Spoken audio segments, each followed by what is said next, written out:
While there's no shortage of powerful champions in modern League, Katarina is definitely one of the most notorious snowballing pub stomper champions in old League of Legends, up there with the likes of Master Yi. Nowadays, would you regard a Katarina player doing well as skillful, or just abusing a broken, high damage reset assassin? While such a question could split a modern League player base, I'm sure if we went back at least 8 years, the latter answer would be from a decent majority.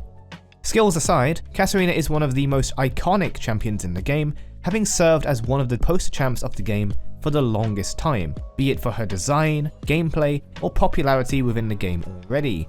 Few faces from old League are quite as recognizable as Katarina's. Kinda like the design, gameplay, and popularity of what everyone can absolutely sense I'm about to talk about. The game Raid Shadow Legends. Raid Shadow Legends is a legend of a game that you keep hearing about, but for good reason. It has millions of champion combinations and strats for you to take on bosses, dungeons, campaigns, and PvP battles on your way. You can use my QR code on screen now or the link in the description to get Raid on your mobile phone or PC. Elves! The High Elves of Raid survived orc rampages and the collapse of the Lizardman Empire. Like, yo, Lizardmen? I want to hear more about that. Then they got corrupted by Seraphine, and thus the Dark Elves were created, power hungry and wielding devastating shadow magic. Through brutal battles, the Dark Elves were exiled, but not before sending the whole kingdom into civil war. I just wanted to talk about elves for a minute there. Yet another great month for Raid is upon us, as we have the release of the new faction, the Sylvan Watchers, with amazing new champions, forest elves, ents, druids, and fays. And they got even more stuff lined up, with a full lineup of events and a new season of the Forge Pass, letting you get some of the most powerful gear the game has ever seen. Also, if you're on Amazon Prime, you can get exclusive Raid rewards right now. And attention, new players, use my link or scan my QR code to download Raid and get almost $30 worth of goodies in a free starter pack, including a free champion eune and all of this in-game loot. Find your rewards here in your inbox only for the next 30 days. Remember, link in the description or scan the QR code in the top left to download Raid to your mobile or PC. Thanks Raid Shadow Legends for sponsoring this video. Katarina was released in patch 0.92521 on September 19th, 2009 alongside Kekw. Also in this patch were 2 hybrid items with both AD and AP, Ginsu's Rageblade and Trinity Force. Though for now, they were better suited for Kekw, more on that later. Release Katarina is likely quite a bit different from what the average League player is used to, or even what an older League player was used to, and only those few veterans will remember the differences. Getting into it, most of her kit was similar enough to her first rework, which most players who played before Season 6 will recognise, but with some strong differences in certain places. Starting with her passive, Veracity. It reduced all of her cooldowns by 20 seconds when she gained a kill or assist. Additionally, she gained 50 extra gold as well. Her Q was Bouncing Blade. She threw a dagger that bounced up to 5 times, bounces scaling with ability level, but not hitting the same target more than once, and each hit after the first did 15% less damage. Interestingly, the ability scaled with 35% AP and 80% bonus AD, but on release up until patch 1.00107, it scaled with 100% bonus AD instead. Keen eyes may have noticed why, but we're skipping her W for now. Katarina's E was Shunpo. As always, she instantly teleports to the target enemy, dealing magic damage. Once again, it had a high ratio, this time AP, of 100% scaling. That was reduced down to 80% 3 patches later. Apparently they also stopped her from self-casting it, why ever she would. Back to W, her original one was Killer Instincts. It would passively increase Katarina's attack speed, while consecutively hitting the same target with auto attacks or abilities. This was changed 3 patches later to grant bonus attack damage instead. The active gave a bonus effect to her next basic attack, though all patch notes up until her first rework don't help me find out what the bonus effect was, and I'll just have to guess it was bonus damage. It also empowered her next Q or E, with Bouncing Blade dealing full damage to all targets hit, instead of reducing by 15% per bounce, and also reduced the healing of those targets like Grievous Wounds, and empowering Shunpo increased Katarina's dodge chance for 3 seconds. For those that don't know, dodge chance was a chance to avoid damage from auto attacks entirely, removed from the game a long time ago. Finally, Katarina's ultimate was Death Lotus, and at the time, it threw daggers at 1 enemy for level 1, 2 enemies at level 2, and of course, 3 enemies at level 3. Though in patch 1.0.0.103, this was changed to always hit a maximum of 3 enemies, rather than needing to level the ultimate. Two intriguing things about old Death Lotus were that it had a startup cast time of 0.25 seconds before the deadly channel started, no longer present in the Katarina we know today, and the damage of Death Lotus had originally scaled with either 15% total AD or 20% AP, whichever ratio was higher, rather than scaling with both at once. At least that was the case 3 patches after her release, and whatever her scaling was before then is not clear. Absolutely, if you were there for the release of Katarina and remember these things, please let us know in the comments below. Many changes occurred over time before her first rework, mostly involving buffing and nerfing her ultimate, raising the AD ratio to 65% from 15% and the AP ratio to 50% from 20%, nerfing them, changing them, nerfing the channel duration, and changing its targets from randomly picked to choosing the closest. With the removal of dodge chance from Katarina's empowered E, it was replaced with damage reduction in patch 1.0.0.83. Shunpo was also changed in 1.0.0.109 to teleport on the other side of an opponent relative to Katarina, instead of always teleporting behind them. A very welcome change. But in patch 1.0.0.145, the more familiar Katarina begins to emerge with some small but notable changes in her first rework. Gone are the AD ratios on her bouncing blades, now only scaling with 50% AP. It was reduced per bounce by 10%, but that could no longer be mitigated by her W, as it was replaced by Sinister Steel. This new W had a cooldown of only 4 seconds, and spun around immediately to deal hybrid scaling magic damage in a circle.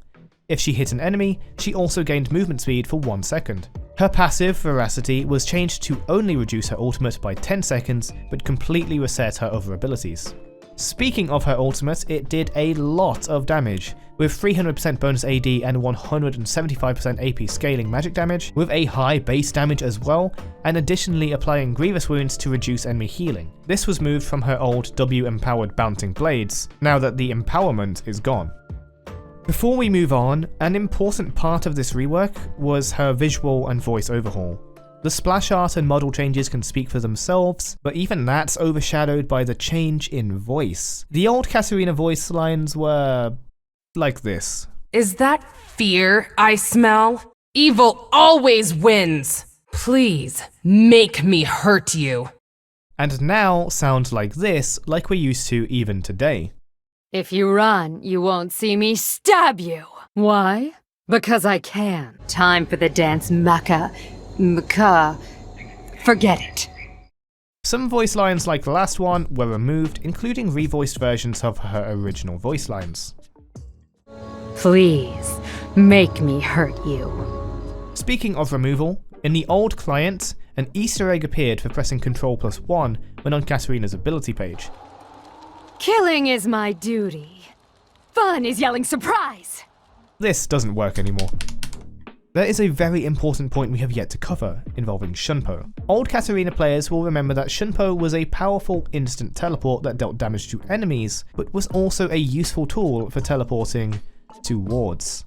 Though Katarinas weren't running Sightstone in Season 3, not usually at least, and ward trinkets did not yet exist, players were more than willing to spend 75 gold per ward to allow an opportunity to jump in any direction they liked. Of course, if not necessary, they could also place the ward for vision as well. Regardless, this era of Katarina was an absolute menace, but not totally overpowered. The following years of patches would see both buffs and nerfs to Katarina's numbers in an effort to balance her, but a high damage, zero crowd control reset assassin was a troubling task to try that with. Sure, she can deal extremely high damage to unorganized teams in mere seconds, sweeping them up in a pentakill, but a simple stun could stop her in her tracks. And with most builds focusing on pure damage, that often was enough to take her out completely.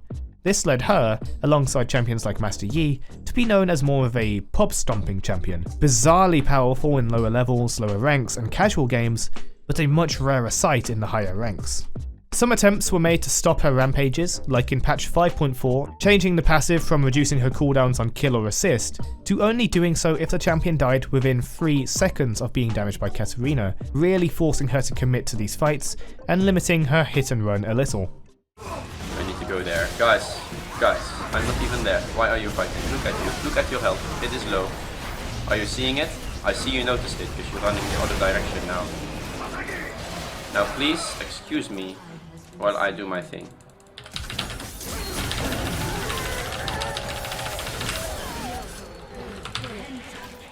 Of course, not much could be done in changing numbers with a champion like this, and she would see her most major changes yet in patch 6.22. Veracity was her first change and very much changing how Katarina would deal damage from here on out. But in order to describe that properly, let's skip to her other basic abilities first. Katarina's new Q is Bouncing Blade.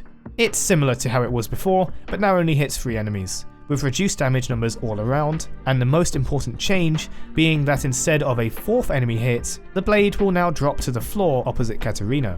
Her E, Shunpo, is still an instant teleport, but now scales its damage with AD as well, has a higher cooldown and range, damages the closest enemy to her target, and can also choose where she teleports next to her target, rather than always the side opposite to her. These changes gave her more freedom, and reduced enemies' ability to predict her movement for lining up their skill shots, which helped her fight more skilled and organised players a bit better. Additionally, it resets her basic attack timer now, further increasing her affinity with AD, though as mentioned before, from this point on, she could no longer Shunpo to wards, likely because of her new W. Katarina's new W is Preparation, simply tossing a dagger in the air, which falls to the ground where Katarina had cast it, and on cast, giving her a burst of movement speed. Like Bouncing Blade, the dagger remains on the floor for an amount of time, interacting with her new passive. Veracity now still reduces her cooldowns, now reducing all abilities by 15 seconds. Additionally, Katarina can pick up daggers by moving next to them or casting Shunpo on them, immediately spinning to deal magic damage to all nearby enemies like her old W, Sinister Steel, and refunding Shunpo's cooldown by a percentage.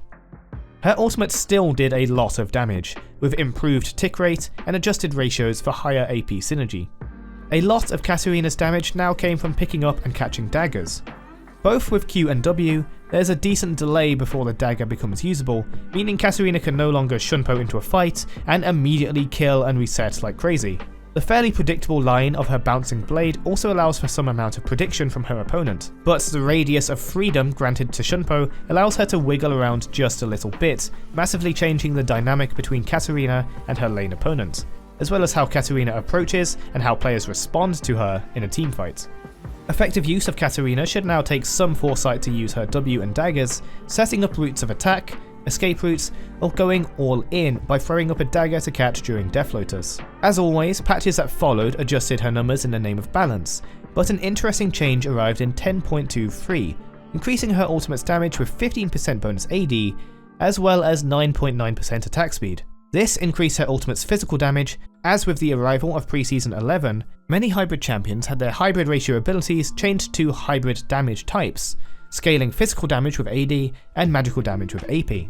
And we can't ignore how it now applies on hit effects. Even at 25% effectiveness, this change, as well as the previously mentioned ratios, made AD Katarina her new meta for the first time for a short while. Blade of the Ruined King became a rush item for Katarina despite the emphasis on mythics, and even Kraken Slayer would see a lot of use, with Divine Sunderer and its hybrid penetration mythic passive seeing some play as well. With nerfs to Kraken Slayer on Katarina though, many would move back to magic damage with Nash's Tooth instead. AD Katarina does at least remain a viable build, even if not nearly as strong as it was during the early days of Season 11. Preseason 11 also came with one of Katarina's greatest changes, which was not a change to her, but the removal of her favourite item, Hextech Gunblade. Hybrid items were removed completely, and now champions had to choose to build either AD or AP. In the modern day, Katarina remains a threatening presence, but now only in the right hands, and so fewer players choose to play her compared to before. Some will argue that Katarina still takes no skill, yet those are a mere fraction of those who did in the past, and with a more complex kit and careful planning, a skilled player can absolutely try their hand against strong opponents by outwitting their team play.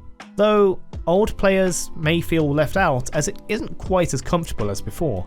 Yet, with no real skill shot inclusions, if the player takes the time to learn her and plan their attacks and escape routes, they may take better to her than they might believe, or at least that's what I'd like to think. I am a huge fan of this rework, even if I don't really play her. She feels more satisfying to do well with, now that I don't feel like I'm just rolling on my keyboard, and interacting with enemy Katarinas feels a lot more interesting as well. But I'm more interested in hearing from all of you. Where do you sit on how much skill Katarina takes these days? Did you prefer the older Katarina, or the newer one? And finally, should Katarina have blue hair, like she did originally, apparently, according to these icons?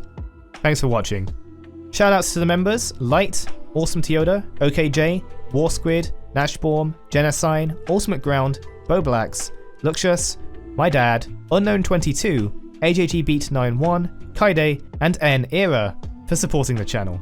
Thank you again.